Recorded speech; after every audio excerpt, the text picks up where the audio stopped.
रायपुर सांसद बृजमोहन अग्रवाल आज जंगल सफारी पहुंचे थे। साथ में केदार कश्यप भी थे जो वन मंत्री हैं। बृजमोहन अग्रवाल ने पत्रकारों से चर्चा करते हुए कहा कि जो 2900 शिक्षकों को कोर्ट के आदेश के बाद निकाला जा रहा है, जो 2900 शिक्षकों का बीएड के कारण जो कोर्ट ने आदेश दिया है, उसके प्रति सरकार को सहानुभूति रहनी चाहिए। साथ ही साथ बृजमोहन ने सुशासन पर और छत्तीसगढ़ शासन पर भी बात की। बृजमोहन का कहना था, मेरा ये कोई तंज नहीं है, ये सरकार को सलाह है। सिर्फ सरकार ही नहीं चलाना चाहिए, सरकार को जनता के लिए भी चलाना चाहिए। ट्रिपल पी न्यूज से Devashish, public press partner news से देवाशीष, छत्तीसगढ़।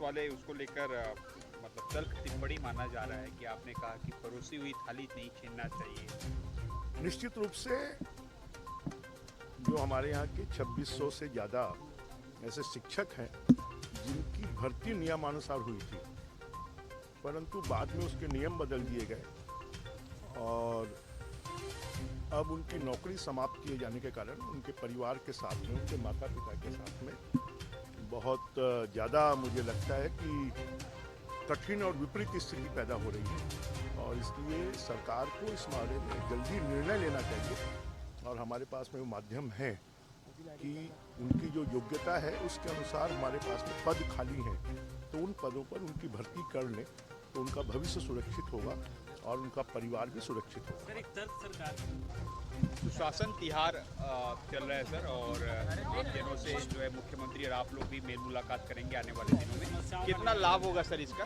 देखिए, निश्चित रूप से लाभ होगा कि सरकार जनता के पास में पहुंचेगी और जनता के पास में पहुंचकर जनता की समस्याओं को जानेगी और उसमें इस बात को तय किया है कि जो भी आवेदन मिलेंगे उनका 1 महीने में निराकरण करना है, तो इससे जनता को सुविधा मिलेगी और इसका फायदा मिलेगा। सर, आपने मुख्यमंत्री एक समिति का कमेटी का गठन किया गया है, उनका जब सुझाव आएगा तो उसके बाद देखेंगे। नहीं, तो मुझे लगता है कि उस समिति का गठन हुए भी 3 महीने से ज़्यादा हो गया है और ये मुद्दा तो लगभग पिछले 1 साल से चल रहा है, तो समिति का निर्णय तुरंत होना चाहिए जिससे कि लगातार जो असंतोष पैदा हो रहा है उसको दूर किया जा सके।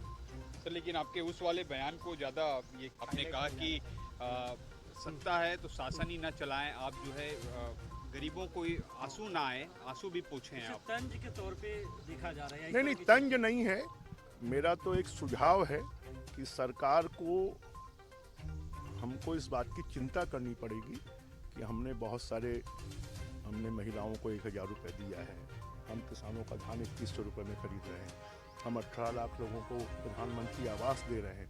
तो जब इतने बड़े बड़े काम हम कर रहे हैं तो छोटे कामों के कारण नहीं होने के कारण जनता में असंतोष पैदा नहीं होना चाहिए।